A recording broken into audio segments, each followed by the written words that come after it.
राम राम जी। जय श्री राम। हर हर महादेव। मैं हूं बाबा रामदास और आप देख रहे हैं बाबा की खरी खोटी।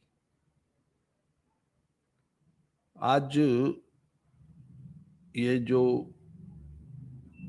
अमेरिका इजराइल ईरान लड़ाई का 7वां दिन है।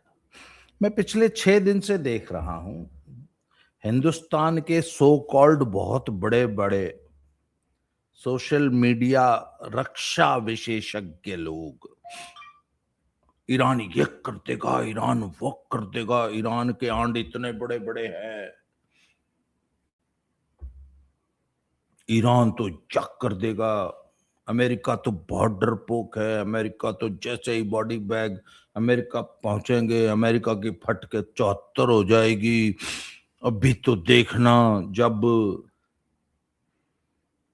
जब जमीन पे युद्ध होगा, जब अमेरिका को फोड़ के धर देगा ईरान। तो मैंने 6 दिन से ये देख रहा था, मैं कुछ बोल नहीं रहा था। मैंने कहा देख लो पहले ये क्या बोलते हैं, क्या कर रहे हैं। तो आज मुझे फाइनली ये बोलना पड़ रहा भाई साहब, जहां तक हमारा अनुभव है और जहां तक ये इनकी लड़ाइयां हैं सो कॉल्ड भाई जॉन्स की, इन पे नहीं पट्टा है बाल भी। हरियाणवी में बोलते हैं ना, बाल भी नहीं पट्टा तेरे पे मारा। खैर मारा शब्द तो गलत हो गया, हमारा तो कोई मतलब ही नहीं है। अमेरिका का और इजराइल का बाल भी नहीं पट्टा इस पे, ईरान पे। ये पता नहीं है जनरल जीडी बख्शी जैसे लोग किस कौन सी सस्ता माल फूंक के ये एनालिसिस कर रहे हैं कि ईरान क्या कर देगा, ईरान वॉक कर देगा, ईरान के पास इतने। एक नई थ्योरी निकाल रखी है जी कि ईरान तो जी $50 का ड्रोन भेज देता है उसको मारने के लिए। आपका इजराइल और अमेरिका जो है पता नहीं कितने करोड़ डॉलर की जो है वो पेट्रियट मिसाइल और पता नहीं क्या क्या मारते हैं। $50 के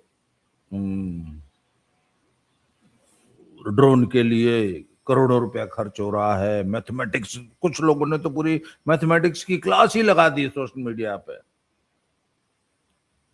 मैं वही बोल रहा हूँ, इस पे बाल भी नहीं पड़ता। और ये जो है ना, ये रक्षा विशेषज्ञ सो कॉल्ड, ये अपने आप को बहुत स्मार्ट समझते हैं और इनको लगता है दुनिया बहुत बेवकूफ है। अभी पीछे ऑपरेशन सिंदूर हुआ, वहां पे हमने देखा कि 3 किस्म के हमारे पास एयर डिफेंस है। बहुत सस्ता वाला भी है, मीडियम पैसे वाला भी है और बहुत महंगा वाला भी है। वो S-400 की एक मिसाइल जो है वो करोड़ों रुपए की पड़ती है और जो हमारे सस्ते वाले सिस्टम है वो छोटे ड्रोन्स के लिए हम वो मारते हैं। अब तो AI आ गया है, मैंने सुना वो पहले पहचान करता है कि ये कौन सा वाला आ रहा है, इसको मारने के लिए क्या इस्तेमाल करना है। खैर ये लोग ये बताने की कोशिश कर रहे हैं कि ईरान छक्के छुड़ा देगा, अपना है, ईरान पे बाल भी नहीं पट है। ईरान देख लेना आप, हफ्ते 10 दिन में बिल्कुल घुटनों पे आया पाएगा। हाँ, गुरिल्ला युद्ध लड़ सकता है। ये जो कौम है ये बड़ी लड़ाई नहीं लड़ सकती। हाँ, छोटी लड़ाई ये लगातार लड़ सकते हैं, पर उसकी भी क्षमता हमें ईरान में तो दिखाई देती नहीं। अफगान्स की बात अलग थी, वो है भूखे नंगे लोग। भूखे नंगे आदमी जो अगर लड़ने आ जाए तो वो लंबे समय तक इसलिए लड़ सकता है कि उसको दुनियावी सुख सुविधा से कोई मतलब ही नहीं होता।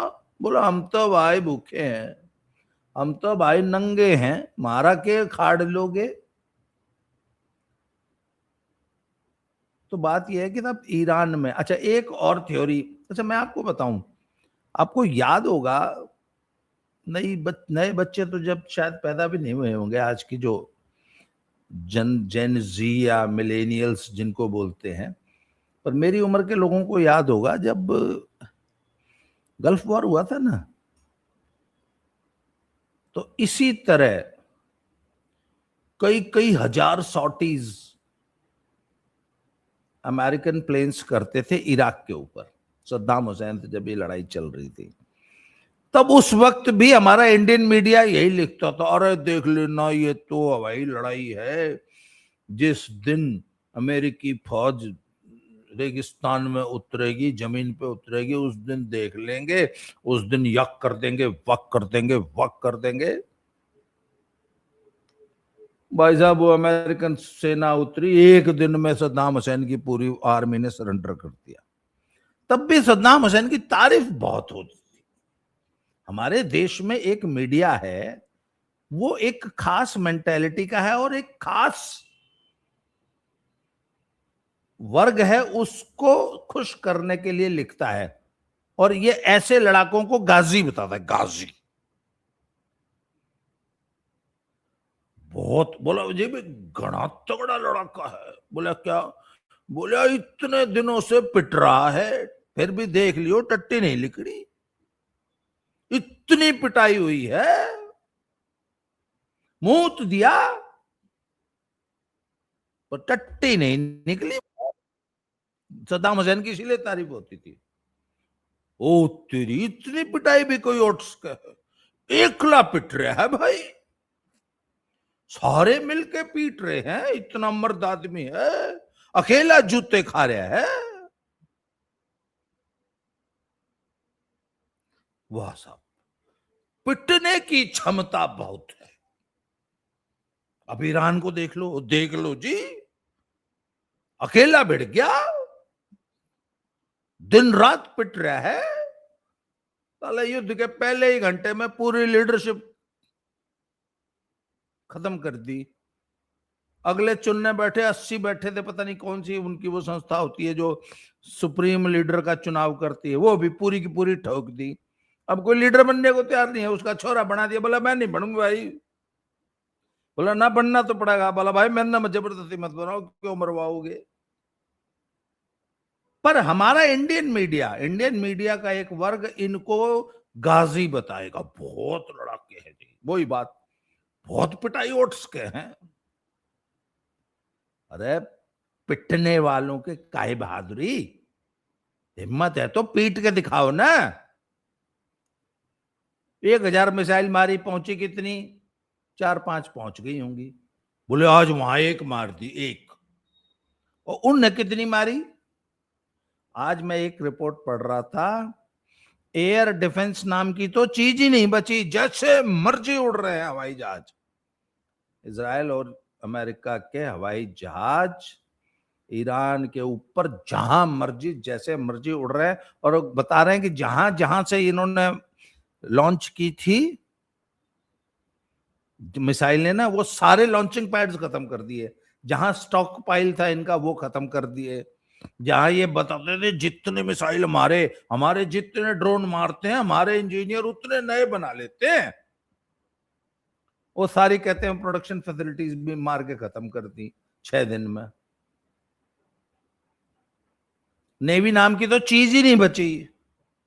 ऐसा बताते हैं कि नेवी नाम की चीज। अच्छा वो जो था, वो इनका जो जहाज गया था विशाखापट्टनम में एक्सरसाइज करने, पूरा कांग्रेसी सिस्टम जो है वो छाती पीट रहा, हाय हाय हमारा मेहमान था, तुम्हारी क्या इज्जत रहेगी, तुम्हारे मेहमान की पटक के पेल दिया, गर्दन तक घुसेड़ दिया।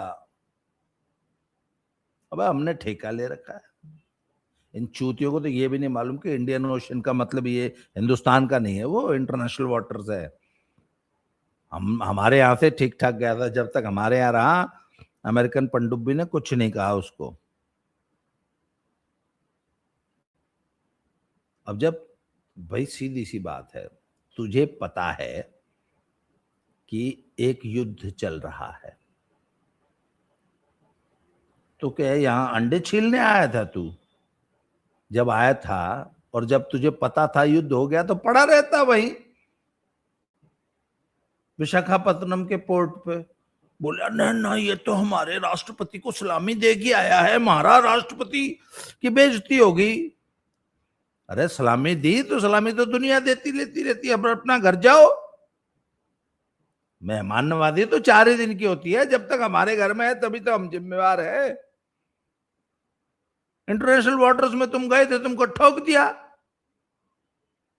अच्छा, उसमें यह भी बताया गया कि वो 12 घंटा तक श्रीलंकन अथॉरिटीज पोर्ट से रिक्वेस्ट करता रहा कि अरे हमें मार देंगे, यहाँ हमें घुसा लो अपने यहाँ सुरक्षित अपनी टेरिटरी में। 12 घंटे तक श्रीलंका ने कोई जवाब नहीं दिया।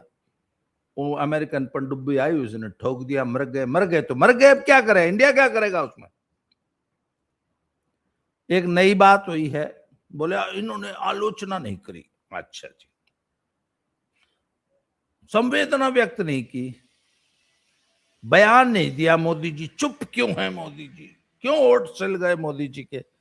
कल ऐसा बताते हैं, खबर आई है कि हमारे वो कौन एक है ना, Vikram Misri ji, I think he is the spokesperson of ministry of external affairs, वो गए थे वहां ईरानियन एम्बेसी में। उनकी कंडोलेंस बुक में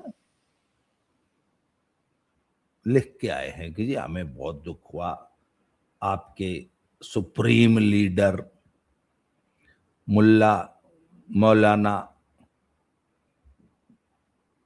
खमानेई साहब के पिछवाड़े के चीथड़े उड़ा दिए अमेरिका ने, हमें बहुत दुख है। उनकी किताब में लिख दिया हमने, एक फॉर्मल जो शोक प्रकट होता है वो कर दिया। हालांकि कर्नाटक में कांग्रेसियों ने 4 दिन से झंडा झुका रखा है, हाय अब्बू मर गए, अब्बू मर गए। यार एक बात बताओ, ईरान का अब्बू मर गया, साले तुम क्यों रो रहे हो, तुम्हारी अम्मी पे शक जाएगा लोगों के। पड़ोसी मर गया, साले तुम रो रहे हो, तुम्हारी अम्मी ज्यादा रो रही है, तो लोग तो पूछेंगे ना कि इसका क्या, इसका कोई टाका बढ़ रहा था क्या। भाई पड़ोसी की मृत्यु पर थोड़ा बहुत ही रोना चाहिए, अगर ज्यादा रोगे तो लोग पूछेंगे कि भाई कोई चक्कर था क्या, कोई लफड़ा था क्या, यूं क्यों इतना रो रही है।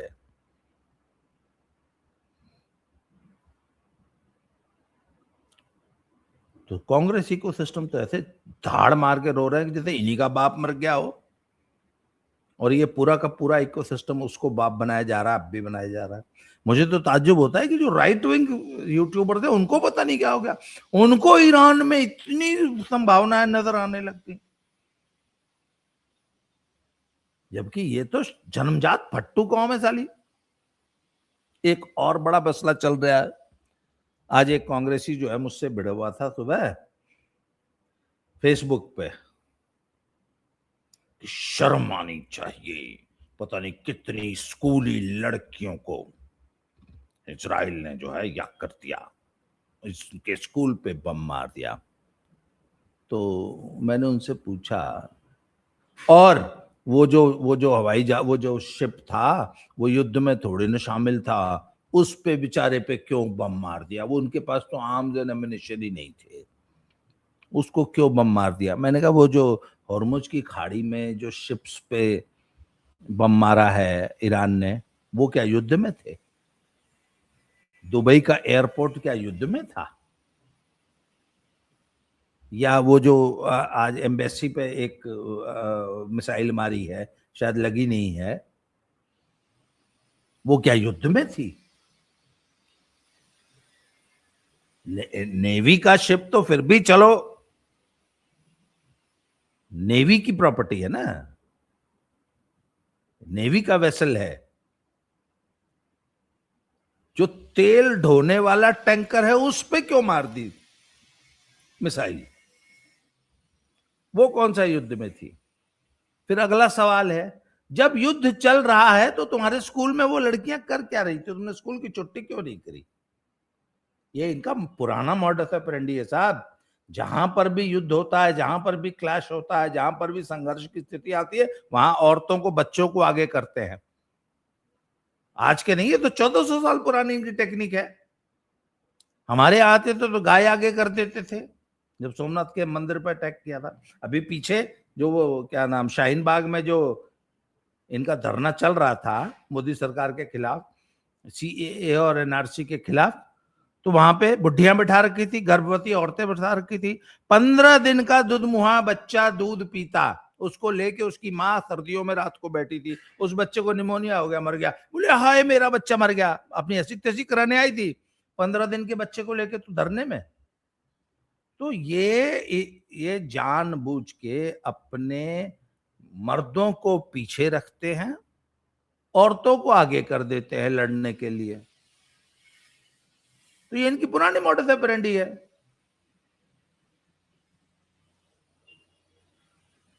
स्कूल के ऊपर अंडरग्राउंड तहखाने में वहां पे बम बनाएंगे, वहां पे इनके लड़ाके छुपते हैं, अपनी बीवियों के पीछे लड़ाके छुपा के रखते हैं, अपनी बीवियों को आगे कर देंगे। बोले हाय फैमिली को मार दिया, हाय सिविलियन को मार दिया। अबे बीवियों के पीछे छुपोगे तो बीवियां तो मरेंगी। रोते रहो। अब मुझे याद है अभी जब ऑपरेशन सिंदूर हुआ था, पंजाब के सारे स्कूल, हमारा स्कूल 8 दिन बंद रहा था। भाई युद्ध के समय स्कूल खोलने का क्या मतलब है? क्यों स्कूल में तुमने बच्चे बुलाए थे? और उसके बगल में तुम्हारी एक मिलिट्री इंस्टॉलेशन है। स्कूल के बगल में तुमने मिलिट्री इंस्टॉलेशन क्यों बनाई?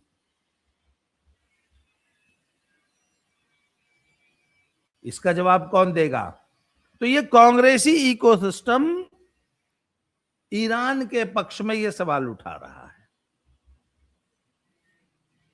कांग्रेसी इकोसिस्टम ये चाहता है कि किसी भी तरह भारत इस युद्ध में शामिल हो जाए।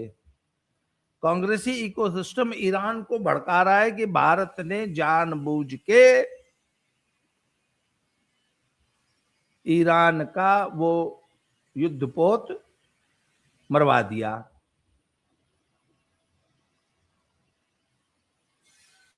ये कांग्रेसी इकोसिस्टम का प्रोपेगेंडा है जो पिछले 6 दिनों से लगातार देश के खिलाफ चल रहा है।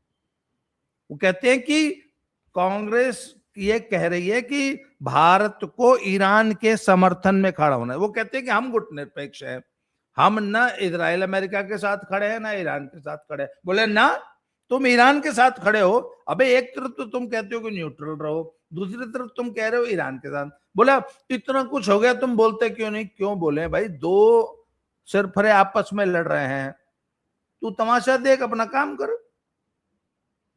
तुम उनकी लड़ाई में क्यों बोलने जाओगे? आ बैल मुझे मार, सड़क पे पड़ा हुआ बांस लेना है। पर कांग्रेस चाहती है कि भारत सड़क पे पड़ा हुआ बांस ले। क्यों? क्योंकि कांग्रेस को मुसलमानों को खुश करना है। पर मुझे यह समझ नहीं आता कि ये जो राइट विंग की भाषा बोलने वाले अब तक के जो हमारे ये यूट्यूबर्स थे, इनको ईरान में ऐसी क्या अच्छाइयां दिखने लग गई। इसलिए भैया मैं जो बोलता हूं बहुत सोच समझ के बोलता हूं। मेरा 35 साल का अनुभव है कि ईरान बहुत जल्दी मुंह देगा। मुंह तो दिया ही है उसने। ईरान बहुत जल्दी ठंडा हो जाएगा। ये युद्ध छोटा मोटा चलता रहेगा, जैसे वो चल रहा है ना यूक्रेन के साथ रशिया का, वैसे चलता रहेगा, थोड़ा बहुत चलता रहेगा, नाम मात्र का।